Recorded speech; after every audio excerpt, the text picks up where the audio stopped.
Hi everyone, welcome back to the Crafty Author. My name is Anissa. I am the Crafty Author. Welcome to my craft room and welcome to Sewing Talk Tuesday on Wednesday.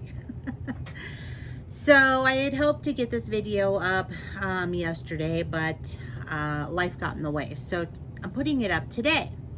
And I'm going to show you what I've been working on. So this will probably be a little bit shorter than normal because I'm in the craft room today working on a lot of things. Okay, so you're probably wondering, oh, what is she working on? Well, I want to let you know that I finished the Sawtooth Star Quilt. I got it all pieced together using the Quilt as You Go method. It is stunning. I'm going to show you real quick if I can hold it up. It's pretty large. I mean, it is a very large quilt.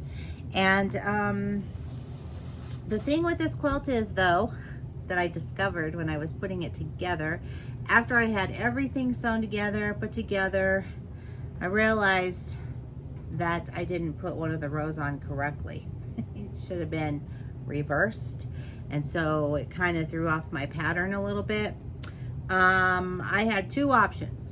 So the first option was to seam rip everything out, and the other option was to just leave it and let it be. I opted for the second option. I'm just gonna leave it and let it be. I'm not going to worry about it. This is my husband's quilt, so I'm not gonna be overly concerned, but you will be able to see here. This is what we have. I don't know if you can see the bottom because it is such a large quilt. Okay, so this is what the back looks like now that it's all been pieced together. And there's the bottom of it.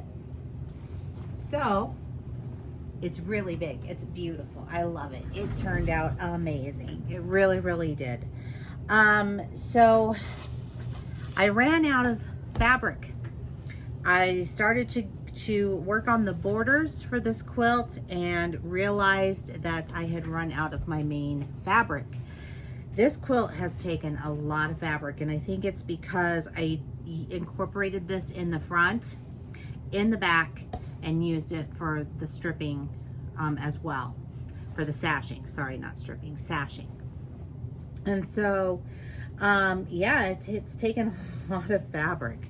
So I just went ahead and purchased another 5 yards of this. And if I have leftovers of it, then I have leftovers of it. But our borders are going to be pretty good size too. So I'm going to need that for the borders, the sashing, and all the backing. So I may end up using all of it, and we just don't know.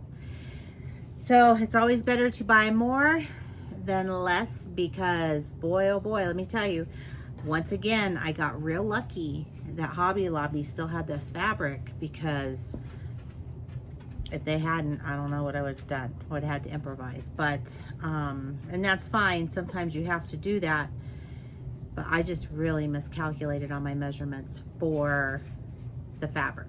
And I think it's because of the Quilt as You Go method. So I know I mentioned this before, when using Quilt as You Go, you are going to use more fabric. So at least that's been my experience with that method in particular. And it's because I like to use it in the back, and I like to use it in the front, and then I use it in the sashings, and then you start getting into borders and things like that. And you don't typically think about, because when you're doing just a regular quilt top, you're putting different fabrics all over the place. And you can do that with Quilt as You Go as well, but I like to keep my backing very, very consistent. And so with Quilt as You Go, it just gets bigger and bigger and bigger and bigger and bigger. And the sashing makes the quilt bigger and bigger and bigger. And it also makes it much heavier, because then you have all the stitching and you have extra fabric and just yada, yada, yada, yada, yada. So you will understand what I'm talking about when you do this. It's a fantastic method. So the other thing that I have gone ahead and done is I went and I cut, I need to measure these. I do apologize because I don't remember how big these are.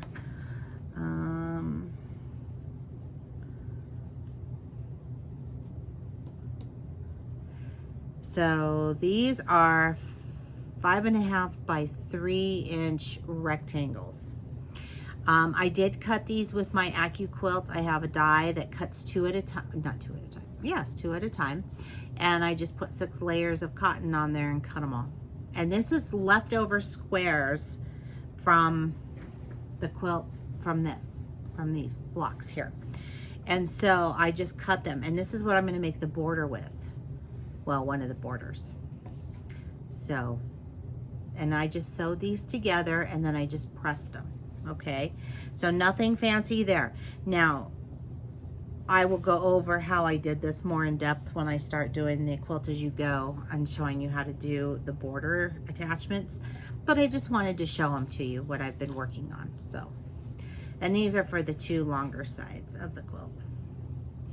So yeah, those were probably the easiest part. Now I need to put some batting in between and put the backing on and give those a quilt and then start attaching. So yeah, it gets a little bit nutty. So I've already shown you this. This is the fabric that I had to go purchase. So I did that last night. And so now I can start working on that. I wasn't too sure. I was getting a little bit nervous. I couldn't find it. And then my husband was like, here it is. Oh, I was like, yay. At least somebody was paying attention, you know. Okay, so I also went to Joann's again because they had more sale. So I bought some more fabric. You'll see probably over here that I've got more lined up here. And I have some more down here on the bolts. And then this one here. So they were doing their $3.99 sale again, and then they also had the orange dot and purple dot sale. And so when it's cheap like that, I like to just buy it, because at that point in time, then I'm all stocked up for fall and winter, and I'm good to go, and I can make all the quilts that I need to make. So I will be stocking my store very, very soon, the Crafty Author Boutique, so on Etsy. And so now I'm going to show you some other fun stuff. Oh, this is a pattern that I worked out. This is for the this is how I work out my rag quilt patterns. Fancy, right? So this is going to be using my 12-inch die for the Studio 2. And because I don't have a die that big for my electric cutter, so the Studio 2 is what I will be using. And so what am I trying to say here? I don't know. This is the pattern that I've designed. So I'm getting ready to cut all of those pieces out. And then yesterday, while we were cruising around Hobby Lobby, my husband and I found this. They had all of their little signs 50% off, right? Little man cave. Isn't that cute? Oh my gosh, it's so cute. So we got this for our grandsons for their playroom door. Little man cave. I just thought that was adorable. And then I got this for my own front door of my house. If I can get everything untangled, because you know everything gets all tangled up here. So this is for my door. So yeah, I love it. It's the season to be thankful. I can't wait to put it up there. It's really pretty. It's a pumpkin. So that'll be neat, because right now I still have all my 4th of July stuff up, which is fine, because it's still July. I got this cool ornament, this truck. Isn't that neat? It's cute. And then the Merry Christmas. You're probably wondering why I bought this Christmas stuff. I'm going to tell you why here in a minute. This one says Believe, and it's got the holly on the bottom. And then we have Merry Christmas. All right. So the reason that I have those is because I took a poll in my private Facebook, my private Facebook group, and I asked what people were interested in seeing as far as craft-wise. Most of you chose that you would like to see scrap quilts. So as soon as I am finished with this quilt, we are going to focus on scrap quilting. Also, we need to finish the block of the month quilt, okay? So there will be another one coming up. The block will not release this Friday, but the next Friday. It is the first Friday of the month, okay? So we will be doing that.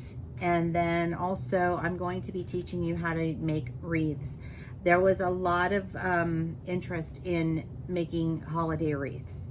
And so I have a bunch of Christmas ones that I still have stuff that I purchased from last year, I believe, and I never ever got to it. So this year we're going to do it. And we're gonna make some of them. I have stuff for candy canes and candy wreaths, and then I have some for these.